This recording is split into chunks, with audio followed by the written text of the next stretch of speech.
A questão é difícil. Eu acho que a sua questão é muito importante. Eu não lhe vou responder essa pergunta porque não me apetece. Ficará eventualmente a pergunta no ar. É uma boa pergunta essa.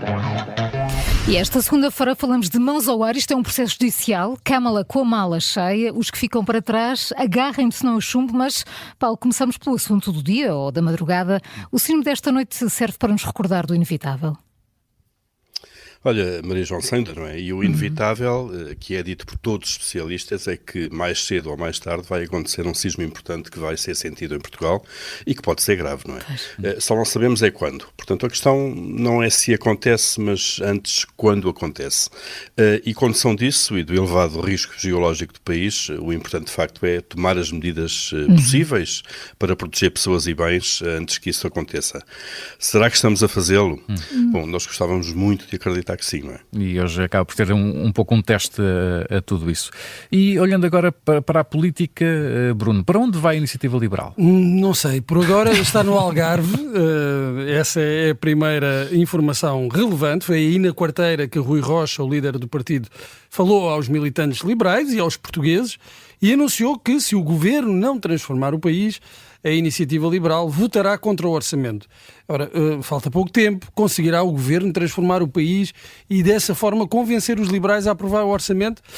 Só que temos aquele pequeno pormenor, é que os votos da Iniciativa Liberal não chegam para aprovar o orçamento e os restantes partidos da oposição também não precisam dos votos da Iniciativa Liberal para o chumbar.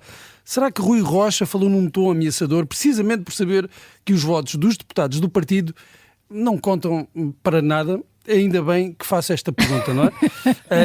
Olha, desconfio que a resposta seja sim. Paulo, então e 50 mil vão para a universidade? A pergunta é quantos ficam pelo caminho, não é?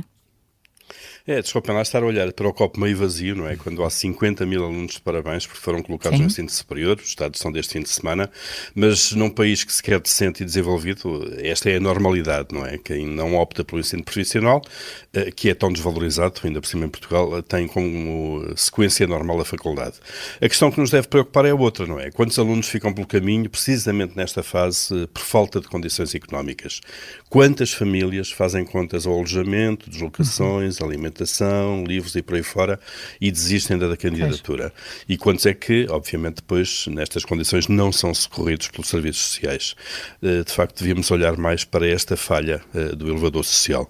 Bruno, então, e Câmara é uma espécie de caixa registradora?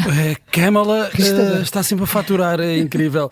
Desde que Joe Biden anunciou a retirada da corrida presidencial, ainda a vice-presidente dos Estados Unidos conseguiu angariar ao todo mais de 480 milhões de euros em donativos.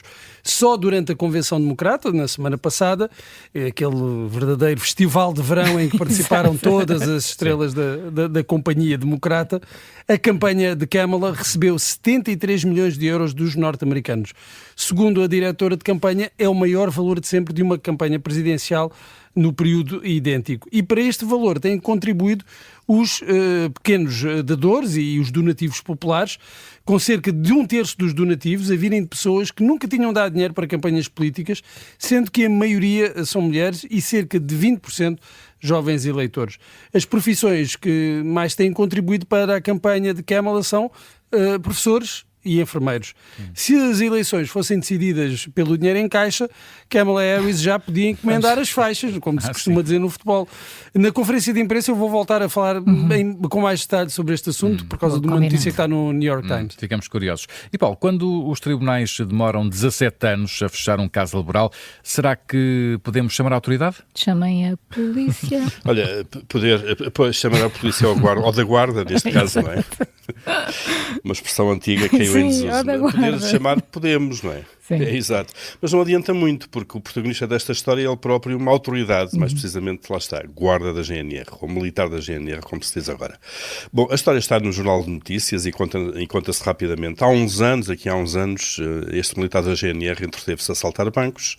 Foram 7 assaltos, 2 consumados, 5 consumados e 2 falhados, o último dos quais foi em 2007. Ele foi condenado a 5 anos de pena suspensa, de prisão, por esses assaltos e foi expulso pela GNR.